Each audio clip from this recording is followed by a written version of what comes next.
প্রিয় বন্ধুরা,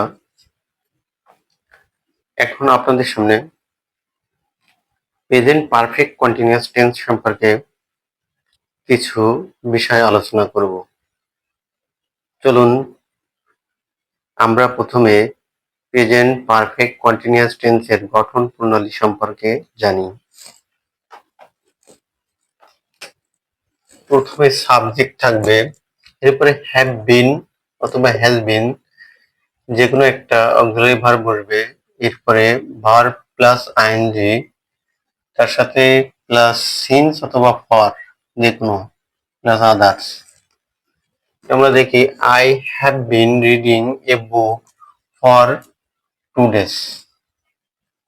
সাবজেক্ট এই যে ভার্ব হয়েছে, ভার্ব প্লাস আইএনজি প্লাস যে বুক এই যে ফর, এখানে ফর হয়েছে আদার্স।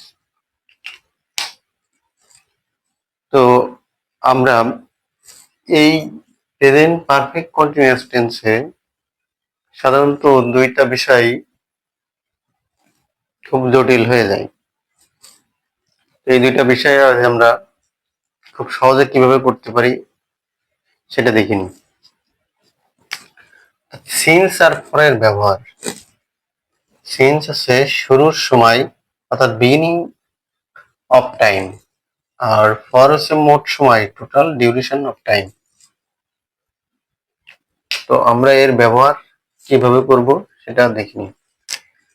একটা বাক্য লিখছি যে it has been raining since morning.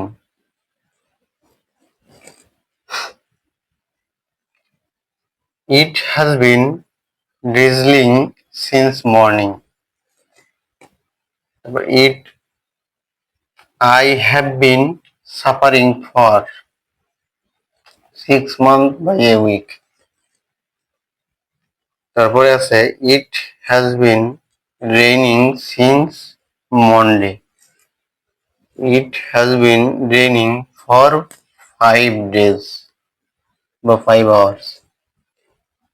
এখানে একটা বিষয় লক্ষণীয়, এখানে যদি কোনো সংখ্যা থাকে অর্থাৎ second, minute, hour, day, week, year, এর আগে যদি কোনো সংখ্যা থাকে তাহলে সেটা ফর ব্যবহৃত হয়। তার আগে কি ব্যবহৃত হবে? ফর ব্যবহৃত হবে। এবং শুরুর সময় যদি নির্দিষ্ট করে থাকে তাহলে তার আগে সিন্স বসে। যেমন it has been raining since morning, মানে সকাল থেকে বৃষ্টি হচ্ছে, সকাল থেকে বৃষ্টি হচ্ছে। It has been drizzling since morning, সকাল থেকে গুড়ি গুড়ি বৃষ্টি হচ্ছে। I have been suffering for 6 months, অর্থাৎ 6 মাস ধরে ভুগছি বা 1 সপ্তাহ ধরে ভুগছি। এখানে একটা সংখ্যা আছে এ উইক। 6 month এর আগে আছে 5 এর আগে আছে, অর্থাৎ আমরা কিন্তু একটা জিনিস দেখছি যে এই যে 2 days এর আগে 2 আছে, তার আগে 4 আছে। অর্থাৎ কোন সংখ্যা যদি থাকে তাহলে তার আগে সাধারণত ফর ব্যবহৃত হবে।